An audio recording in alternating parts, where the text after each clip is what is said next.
get started. Perfect. Well, thank you so much for having me. I really appreciate it. I really appreciate everybody taking their time today to learn about taxes because it's so fun and I know everyone's super excited. So I really want to well, first of all, my name is Anna and I'm the owner at AKK Tax and Accounting, and we specialize in real estate investors and real estate agents as well. Any syndicators, we really help them with tax planning besides tax preparation, which is something that I want to go over in my presentation. The difference between tax preparation and tax planning, which is something that a lot of people don't know about, and it's causing them to overpay in their taxes.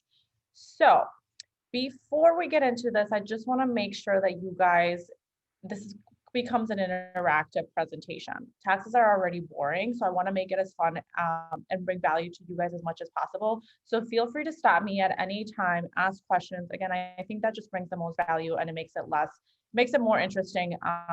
And again, every situation is different. So feel free to do that in the chat or just raise your hand, and I think Mandy will help with that. So with that being said, we will get started. I have three things. I deal with realtors on a daily basis, and I'm going to start off with assuming that you guys are all new, or what it's the difference between going from a W-2 employee to becoming a contractor, which is what realtors are. They receive a 1099 at the end of the year. So when you're a W-2 employee, it's super simple because you get a W-2, you make $100,000, and really the IRS really just tells you, hey, you're going to pay X amount of money in taxes. And there's really very little tax planning that can be done. So when you become a contractor or a 1099 employee, or not employee, a 1099 contractor, what happens is you can now play by their rules and play the game, and being able to now you tell the IRS how much money you're going to pay them, which is super exciting because there's just more tax planning opportunities and just what I call playing the game. When people get upset about how little other people pay, whether it's our prior president, Jeff Bezos, anyone like that, it's really because they're playing the game. And when clients complain about it, I just say, all you guys have to do is learn how to play the game and use the tax code to your advantage. So make sure that you have someone on your team, an accountant on your team who knows how to play the IRS game. Again, the people in Congress and senators make the laws for themselves, and we just have to, again, play their game. So there are three key issues that I see with most of my realtors when they come to me, and I ask them for their tax documentation and I ask them what's going on, how can I help you? The number one thing that I see is they're really bad at record keeping. All my clients are, so not just realtors, but they're really bad at record keeping. But that makes it really difficult for us accountants to help anyone do any tax planning or even the tax preparation, because you're so busy selling houses, networking, that you kind of leave that for the end of the year and it becomes a mess, right? I'm sure a lot of you, if you're not sitting down right now doing this, or last year, you're putting all your receipts together, you're putting that spreadsheet, and it's dreadful. I mean, I totally understand how that goes. It can be a pain in the butt to have to add up all your receipts. And then you get to the point where you're like, forget it. I don't care about November or December. This is what it is. I'm just going to send it to my accountant because it's already 2021. I already have all these clients lined up. It is what it is. I'll be better this year, right? I think that's like everyone's resolution. But unfortunately, that just prohibits us from helping you guys do tax planning, because I'm asking my clients, hey, how are you doing this month? What did your last 3 months look like? Especially for realtors, your income can really increase really fast. So having good record keeping or a process of record keeping can really make things easier. So I recommend using QuickBooks. A lot of people say that it's really difficult, but it's actually really easy, because if you create an LLC, which we'll talk about after this, the number one issue that I see, you can link your bank account to QuickBooks, and you literally have to just go on there every week and categorize all the expenses or all the income that came in. So on a Friday night, when you're just watching something, you just go on there and say, okay, this was advertising, this was office supplies, whatever it is, that is going to be the easiest way. And then every month, you can run profit and loss statements and see where you're at that month. Also, QuickBooks for my realtors is huge because it tracks your mileage. Mileage is something that clients like to abuse, and the IRS is really strict about that, right? So I have clients who I ask them what their mileage is, and they'll say, I drove 12,000 miles. I'm like, there's absolutely no way you literally drove exactly 12,000 miles. So having QuickBooks, it keeps track of your mileage. There's also another app called Mile IQ, also very cost efficient, and it tracks your mileage for you. Again, for auditing purposes, because I have seen this a lot, mileage is something that people get audited a lot because it's something that people abuse a lot. So these apps allow you to keep track of mileage extremely easy. You have a report and you never have to think about it again, as long as you keep up on doing it. So kind of like garbage in, garbage out. So having good record keeping is key, because not only are you not waiting till the end of the year and dreading that last day that you have to put everything together, but honestly, most important is when you want to say, why am I paying so much in taxes? And you come to me or come to an accountant and you say, hey, can you help me? How do I minimize my tax liability? And I ask what your financials are and you don't have any, well, there's no way I can help you with that, right? The other thing that happens with record keeping is whether you want to outsource that or do it yourself is because I'm having this issue actually with one of my realtor clients. So he started being a realtor last year and now he wants to purchase a home this year. And they're asking him for balance sheet statements and balance sheet and financial statements. And there's no way that he can provide that because he's always just kept track of it on an Excel spreadsheet. So if you want to get approved for loans and you're self-employed, I think a lot of you guys know how difficult it is right now, especially underwriting self-employed individuals. Having proper records can not only help you with your tax liability, but down the road, I can guarantee you that banks are going to ask you for financial statements. So just make sure that the record keeping is up to date and done very detailed. So I'm going to stop right there because that's the number one thing I want to talk about, to see if anybody has questions in regards to record keeping.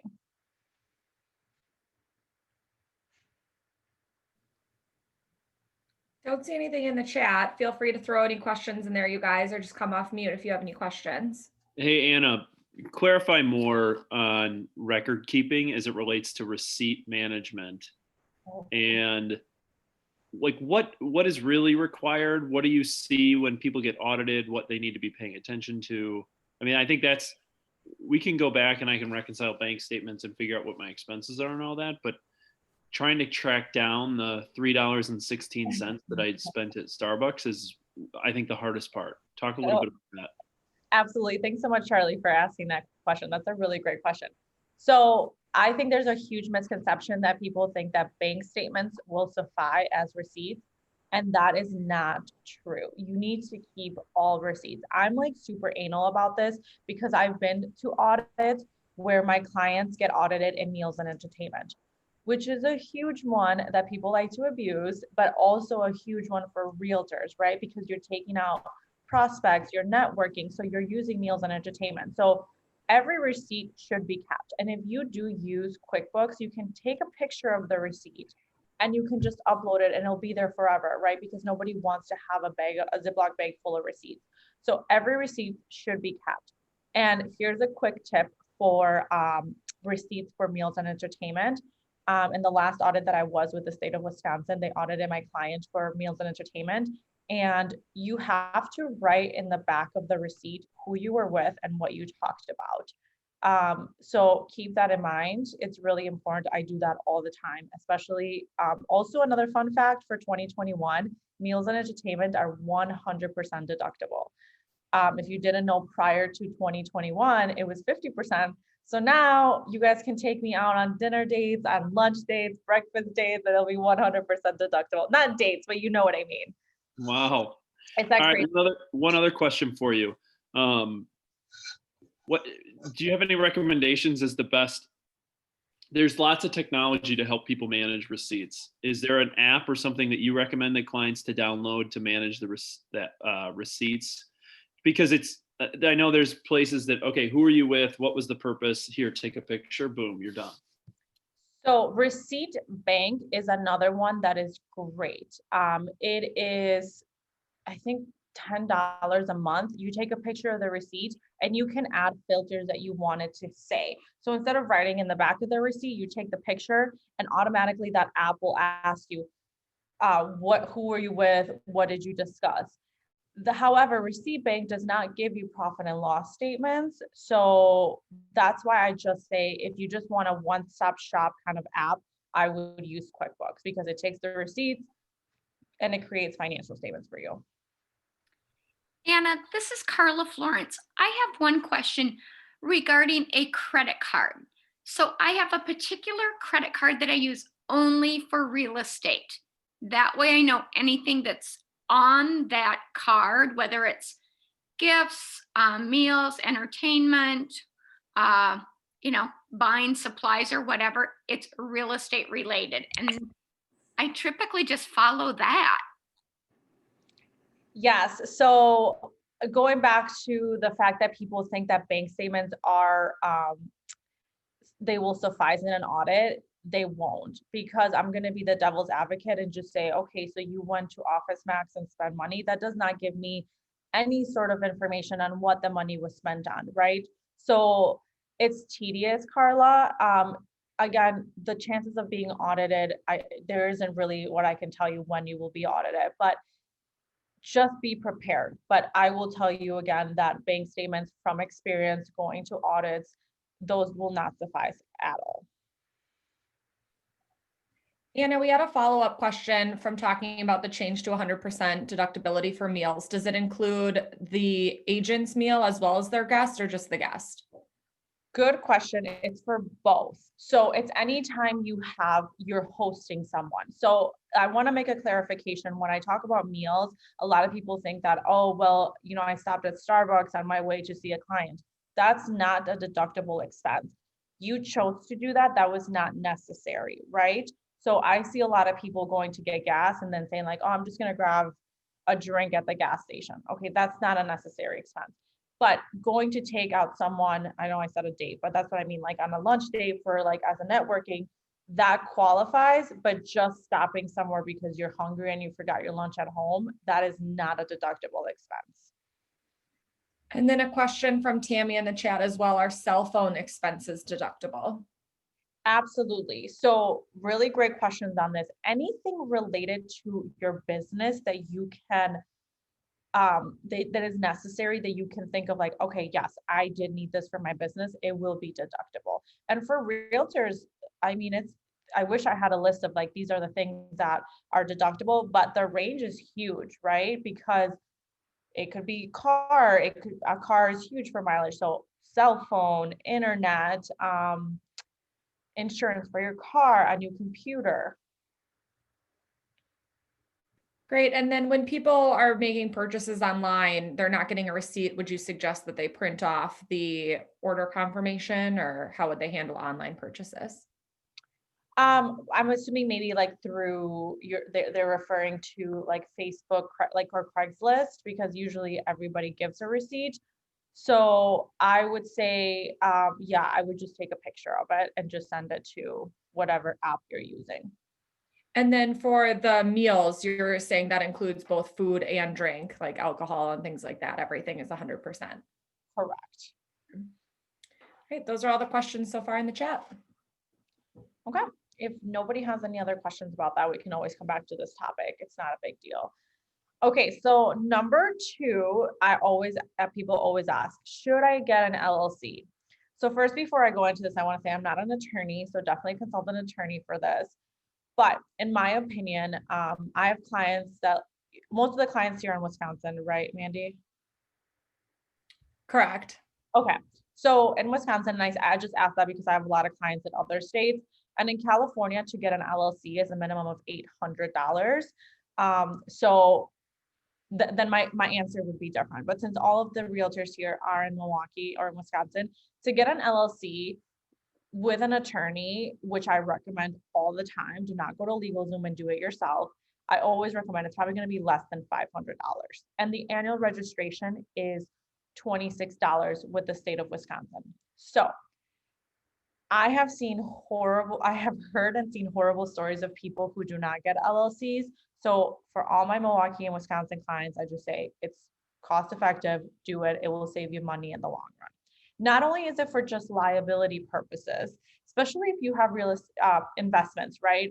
We focus a lot on clients building their wealth, not just being a realtor, but using all that cash flow to purchase investment properties, just like I'm sure a lot of you have investors.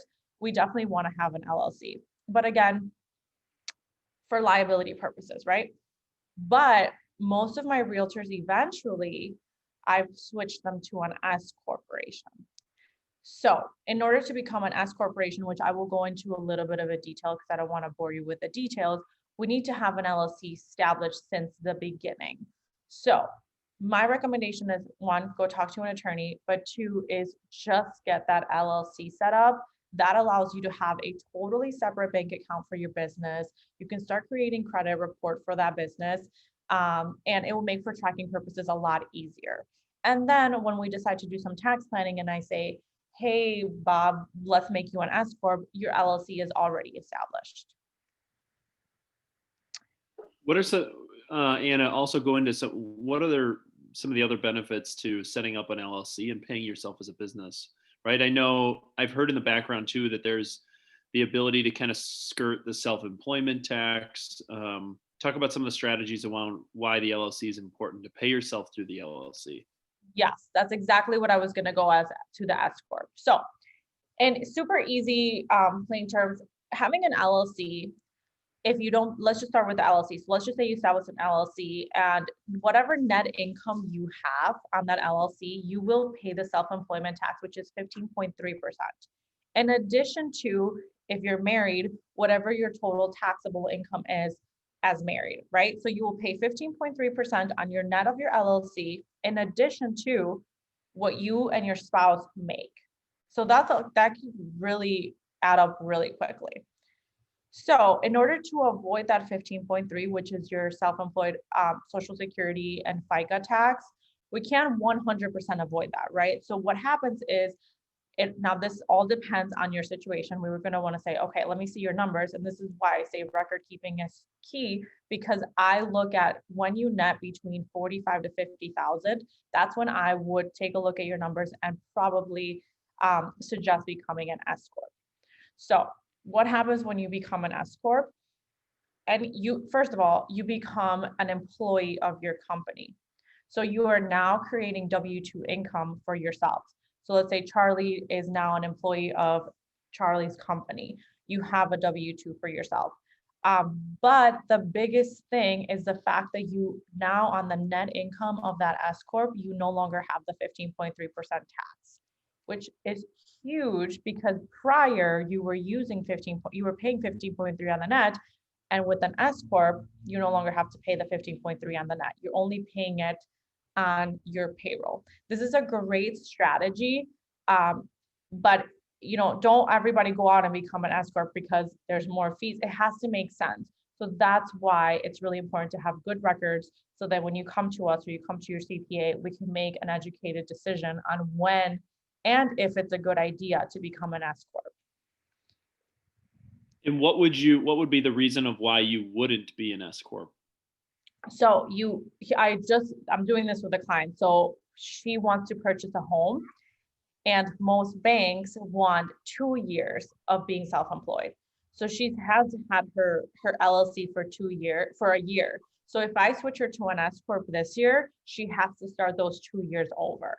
So that's why it's so important to just have a consultation with your accountant to see if it makes sense.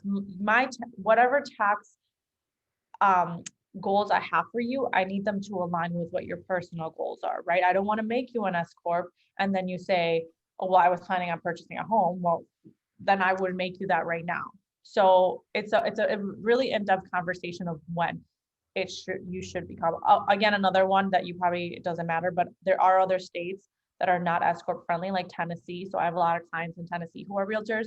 I just won't make them S-corps there. And guys, I think the biggest thing to take away from that one little thing, and I've seen this, people get caught in this, is the timing of when, you know, how you show income in this industry is vital.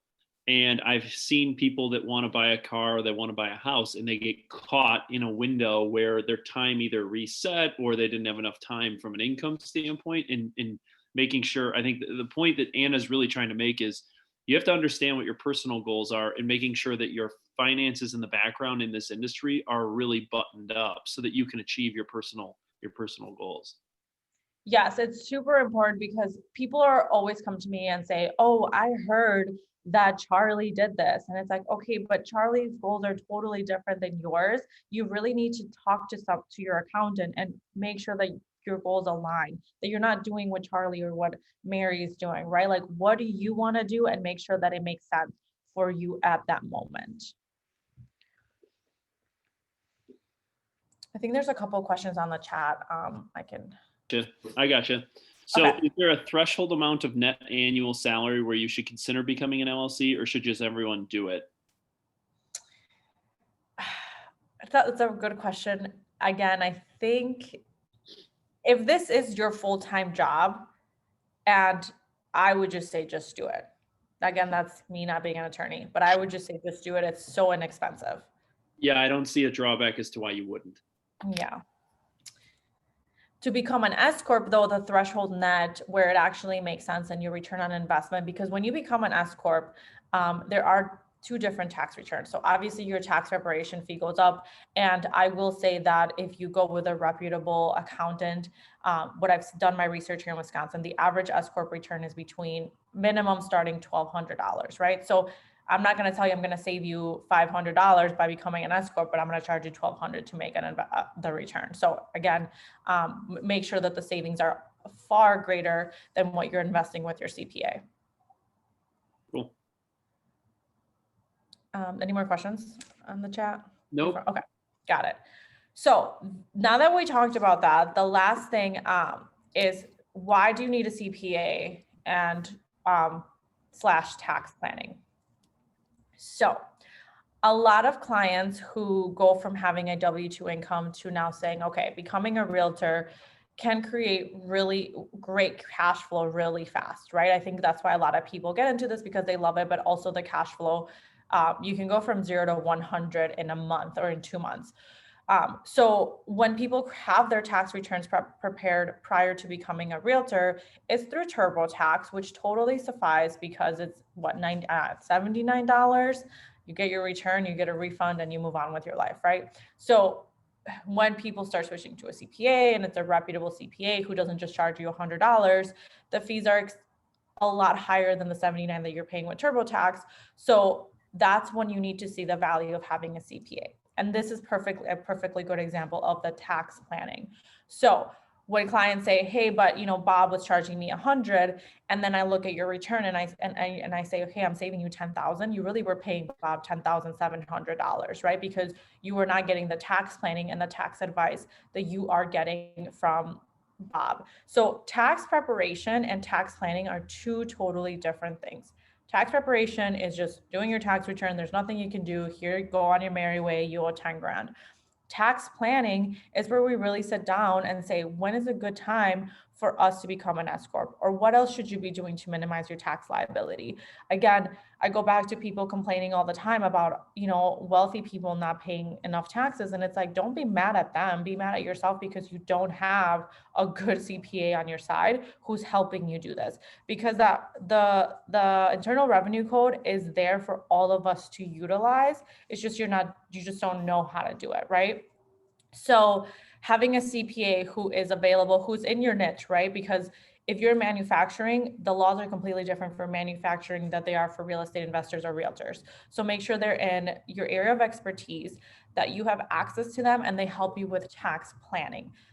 Meaning if you're just having a conversation with your accountant when you drop off the returns and then you just go on and say, okay, I owe 10 grand.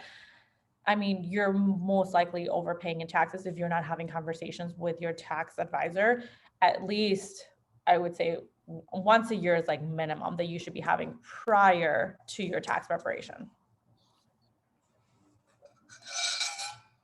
Anna, let me ask you this too. Going back into more strategies and things, vehicles and the Homestead Act, right? Can you touch a little bit about, there's something, and there's a loophole in the tax code around vehicles over 6,000 pounds. And if you Yes. own a larger vehicle, how you can write off the full amount versus taking mileage. Yes, and this is a great, thank you for asking. That's a great, this is a great piece of advice, because if you were talking to your CPA prior to the end of the year and you have taxable income and you've been wanting to purchase a vehicle, of course, if you have the funds, right? Don't go buy a vehicle because it's going to give you a tax deduction. So with vehicles, if they're under 6,000 pounds, you can take the first year up to $18,100 of depreciation. Whether it's brand new, whether it's used, whether you put $500 down or whether you put $0 down, right? So under 6,000, it's up to $18,100 the first year. Anything over 6,000 pounds, you can fully depreciate it 100% under Section 179 and bonus depreciation. So it gets a little, it's not complicated, but this is the kind of tax planning that we would talk about and see if it makes sense to get a vehicle over 6,000 pounds for whomever my client is. But it's a huge loophole that people don't know about when it might have benefited them this year versus last year. Cool. Anything else changing in the tax code? Is it relate? I know a couple of years ago, the big thing that they took out was tickets and entertainment, that they changed a lot of stuff around that.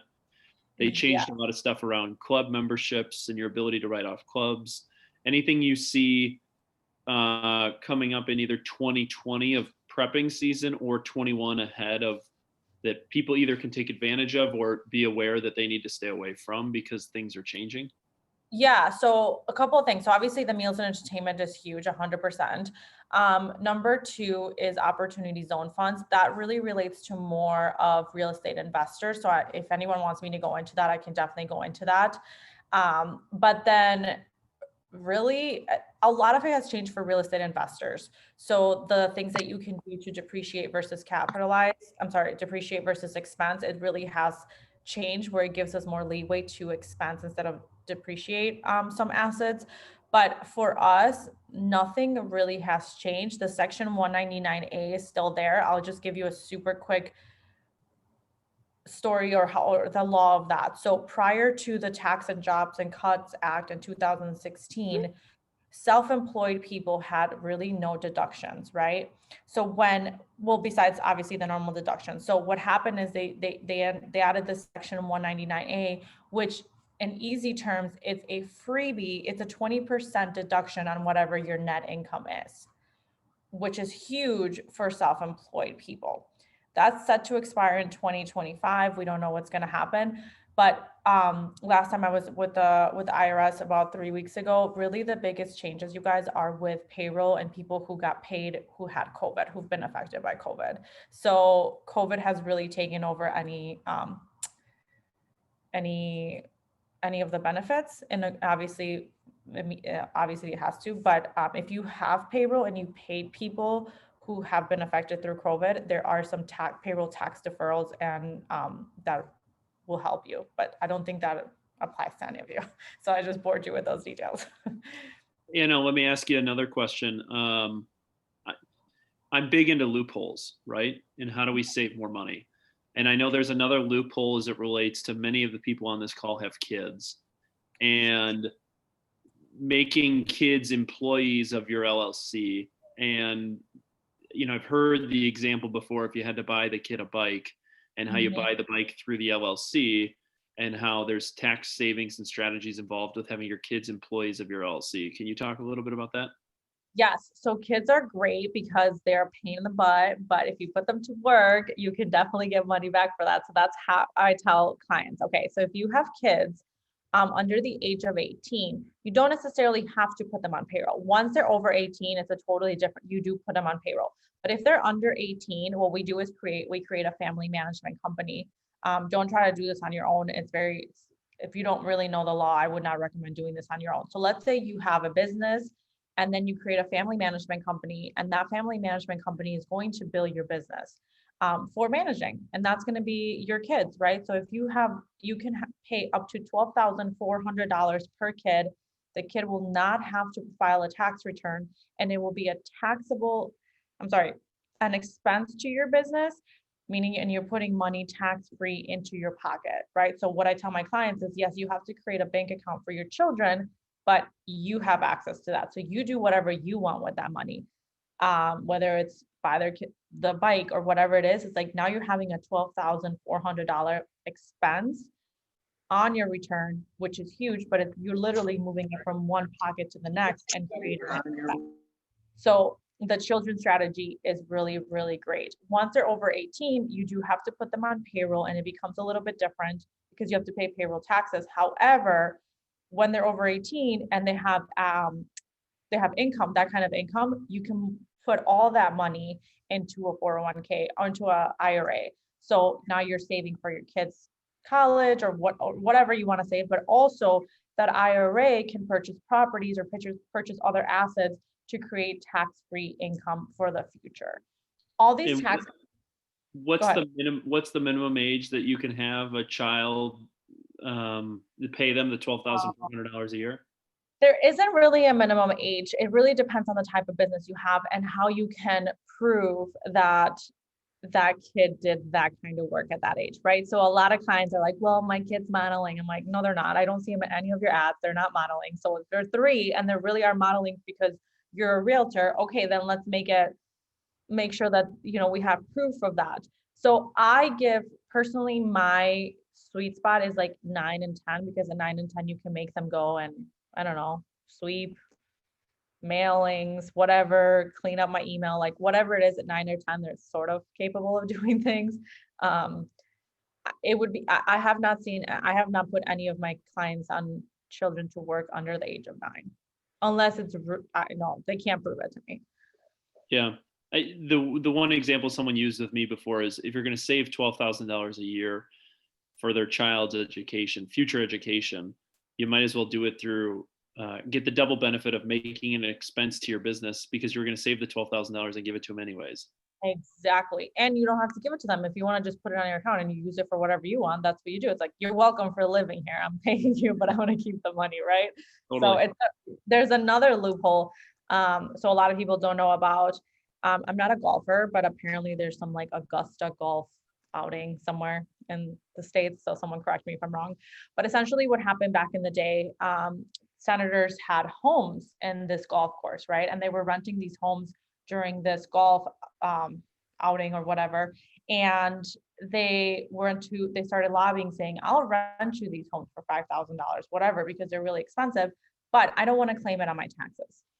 So senators were like, yeah, of course, that sounds like a great idea. So what happened is now it's called the Augusta loophole, meaning anybody in this, as a citizen in the United States, can rent their personal residence up to 14 days and not included in their tax as a taxable income.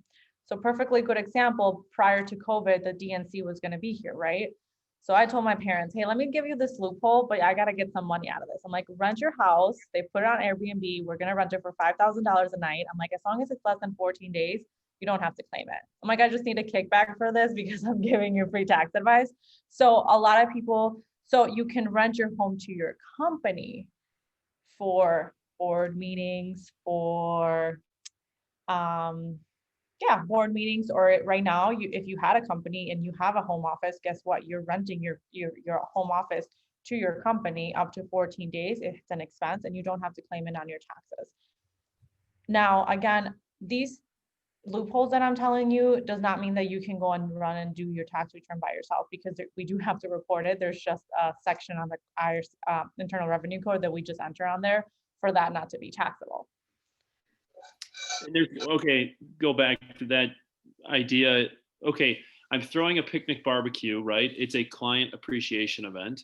I rent the home back to my LLC. There's got to be some sort of restrictions as to the amount in which I rent the home back to the LLC, no? I mean, fair market value. I mean, if you were to rent that somewhere else, what I will do is I tell my clients, okay, so I'm going to rent my office to my clients, or I'm going to rent my home office to my to my company. So I'm going to call around, and on the day before Thanksgiving, how much is the hotel going to charge me? And that's what I'm going to use. I'm very aggressive though. So again, I have clients who are like, I don't feel comfortable with that. I'm like, I feel comfortable representing you in court in this because there's court cases about this.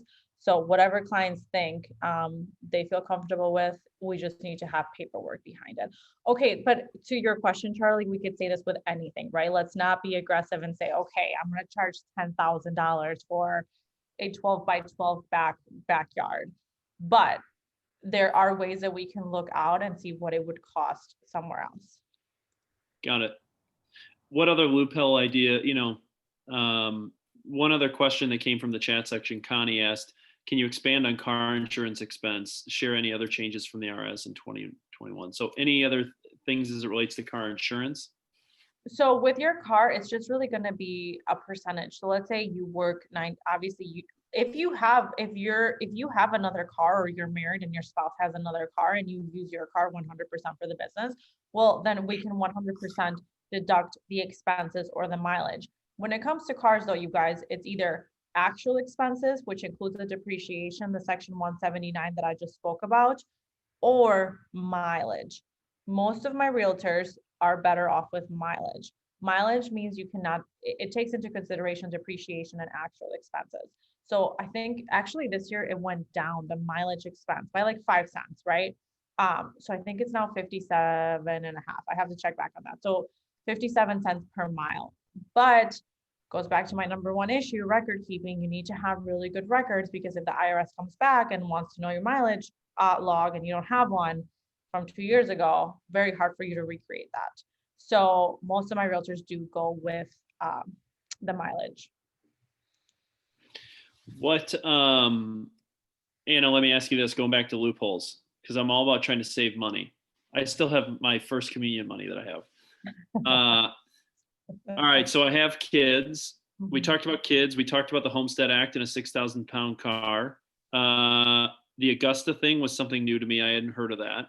What other some of the big loopholes, 1, 2, 3 loopholes that your clients are leveraging or utilizing? If you're an aggressive tax savings strategist, what else would you recommend that we haven't touched on? So my favorite, which, I give clients advice for the future, right? This isn't a get rich kind of scheme. So my favorite is the self-directed IRA, which a lot of people don't know about. So a lot of people are over the threshold of being able to contribute to the Roth IRA.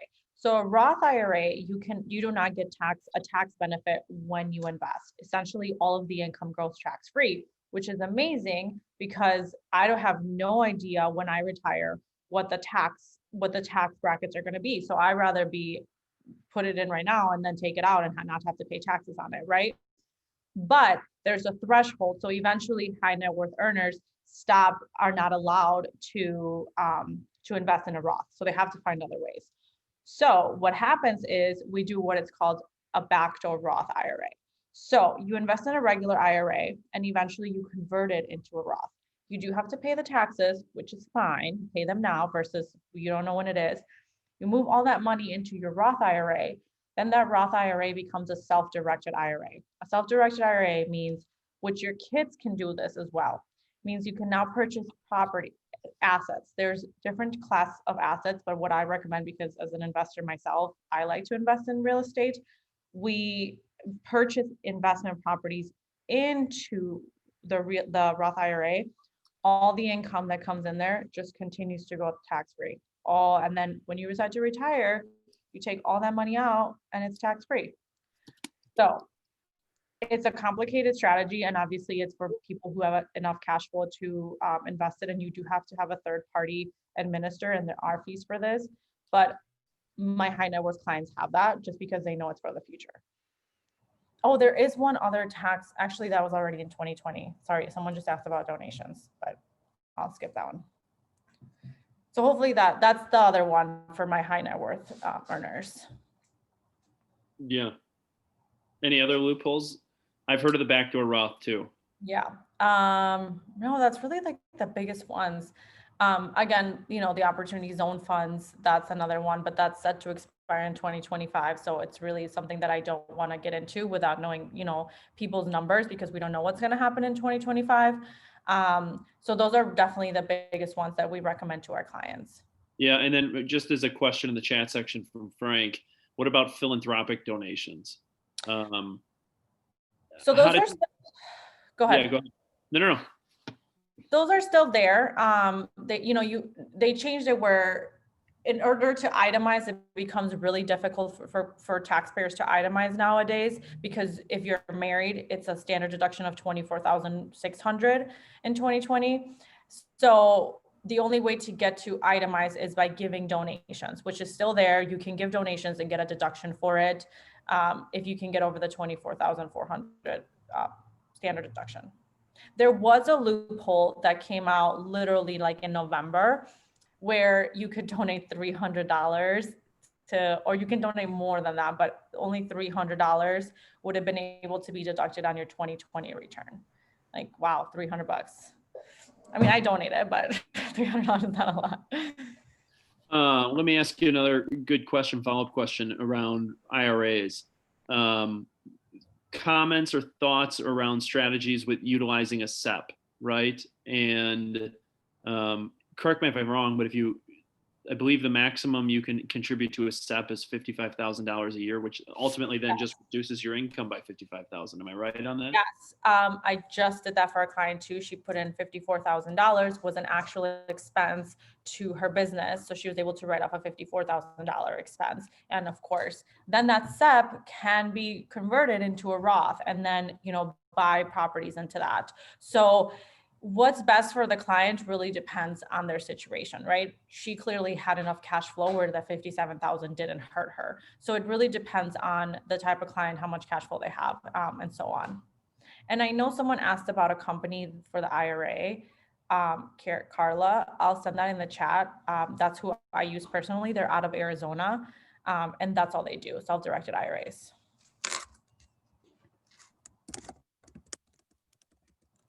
Cool. Any other questions, comments, concerns, weird stuff coming up that you want to ask Anna while we have her? While I look up this, I'll let you guys think so I can give this out to you guys. And then I'm also going to throw in the chat section Anna's contact information for follow-up questions, anything you may need from her.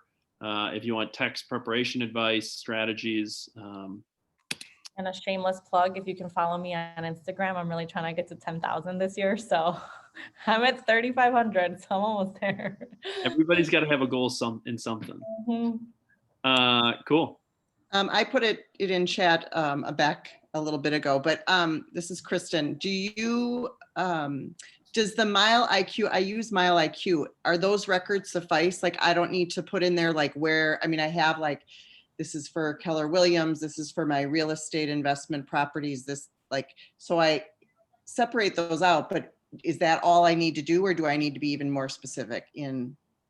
No, Kristen, that's great. And that's why I highly recommend using those apps, because Mandy, I got to give you my other phone number. That's my personal number. So I'll give you my phone number. Sorry. Because then people call me at 10 o'clock at night and I learn my lesson. That will suffice for records, because it is really detailed, the date, the mileage you started, and the trip, which is exactly what the IRS wants. They really want to know where to and from where you went to. Okay. And then one other question I had was, you mentioned like Wi-Fi can be written off, cell phone. Is it the whole Wi-Fi, even though my kids are on it, my husband's on it, it's still the whole? No, so it's a percentage of whatever your home office is. So remember that for home office deduction, which includes the Wi-Fi, it's really, you have to have an office, a designated office, not a corner in your kitchen. So like, I can't deduct this little corner in my kitchen that I'm in. I don't have an office, so I have to rent an office. So, but Kristen, if you do become an SCorp, that's where we would utilize the Augusta loophole, rent, and you would get a bigger deduction than just the $500, $600 home office deduction that a lot of people like love, that I'm like, that's literally nothing compared to what we can do if we become an SCorp. Okay, great. I'll be reaching out.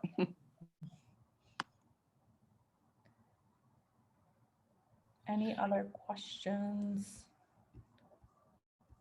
Anna, thank you for your time and giving back to our group. If people have follow-up questions, Anna's information is in the chat section, or feel free to reach out to Mandy and I. And I do want to give one big shout out. Oftentimes we find speakers on topics because somebody is a raving fan. And Dave Gesvain, who is a phenomenal person in our office, utilizes Anna and her services. So wanted to say thank you, Dave, for providing the connection to Anna. And Anna, thank you for giving of your time, talent, and energy to our group this morning. So thank you. Yeah, of course. Thank you guys for having me. I love educating people because, again, I always say, play the game. Like, don't be mad about it. Just play the game. Thanks so much, you guys. I appreciate it. Have a great rest of your day. Awesome, guys. Have a great day. Bye.